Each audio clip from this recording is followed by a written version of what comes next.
8 équipes figuraient en lice dans ce championnat national, mais 2 vont d'emblée déclarer forfait, notamment Ingel Münster, premier adversaire de l'IGW, qui passe donc son tour, avec l'avantage d'être plus frais pour les demi-finales, mais le désavantage de ne pas être assez échauffé. Face à End-Out, tout va très mal débuter, en tout cas pour le club.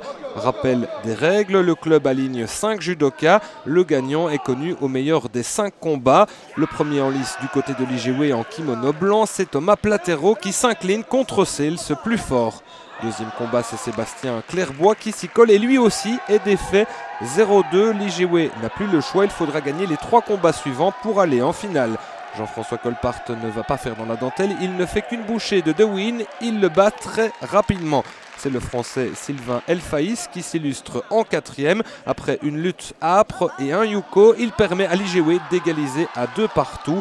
Finalement, en poids lourd, Cédric Medeuf, l'autre Français, va écraser littéralement son adversaire sur yuko. Regardez, c'est très impressionnant. Victoire donc 3-2 pour l'IGW qui passe en finale en une rencontre seulement. La satisfaction est là avec cet objectif minimum pour le club. On perd les 2 premiers combats, puis nos lourds gagnent les 3 autres. Donc parfait. Personnellement, je trouve que sur mon combat, j'ai été un peu volé. On aurait pu gagner 4-1, mais bon, 3-2, c'est bien, c'est très bien. Les lourds étaient là pour assurer, donc parfait. Dans l'autre tableau, il y a d'abord cette opposition au sommet entre Coxide et Scarbeck. Ce sont les Bruxellois qui s'imposent. Ils vont aller jusqu'au bout avec une nouvelle victoire sur l'Achéné dans l'autre demi-finale. IGW Scarbeck, une finale de rêve qui commence plutôt mal en l'absence de Young Ascar. Notamment, on le sait, l'IGW est déforcé, la preuve avec ce premier combat perdu par Thomas Platero. L'adversaire a réussi 2 wasaris. Sébastien Clairbois ensuite ne va pas se louper, cette fois Hippon, et c'est un partout entre les 2 formations francophones. Colpart en 3e judoka, très éprouvé, va tomber sur plus fort que lui. Au sol, il finit par perdre son combat. On en est à 2-1 pour Scarbeck dans cette partie. Tout repose dès lors sur les épaules de Sylvain Elfaïs qui hérite d'un gros morceau.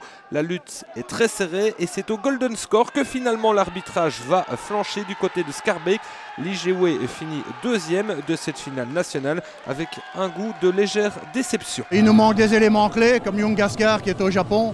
Donc on a un remplaçant qui a essayé de faire de son mieux et qui l'a fait, mais qui malheureusement n'a pas le niveau d'un Young Ascar et donc n'a pas pu faire le meilleur combat que l'on pouvait espérer pour l'IGW. Maintenant, tous les autres ont très bien combattu, lui aussi d'ailleurs. Ça se joue à pas grand-chose, c'est une finale qui se joue vraiment sur le fil du couteau. Et ça pouvait basculer d'un côté comme de l'autre. On savait que ça allait jouer sur son combat, hein. Donc la preuve, c'était fort serré, ça va au golden score. Pendant le combat, pareil, je suis un peu déçu sur l'arbitrage, j'ai l'impression qu'il y avait un yuko pour nous, mais bon, je suis peut-être pas très objectif, puisque c'est quand même mon équipe, donc, mais bon, tant pis, 2e, c'est quand même bien. Puis pour les francophones, c'est bien, on a quand même 3 francophones sur le podium, 3 équipes francophones, c'est bien. Avoir sur le podium, comme vous le signalez, 3 clubs francophones, évidemment, c'est quelque chose qui a une valeur ici pour nous, et d'autant plus qu'au dernier championnat de Belgique, on est appelé à la communauté française, au sport de haut niveau, et c'est des choses dont on discute. Donc j'aurai un peu la répartie concernant ces championnats ici qui sont mieux passés, heureusement pour nous.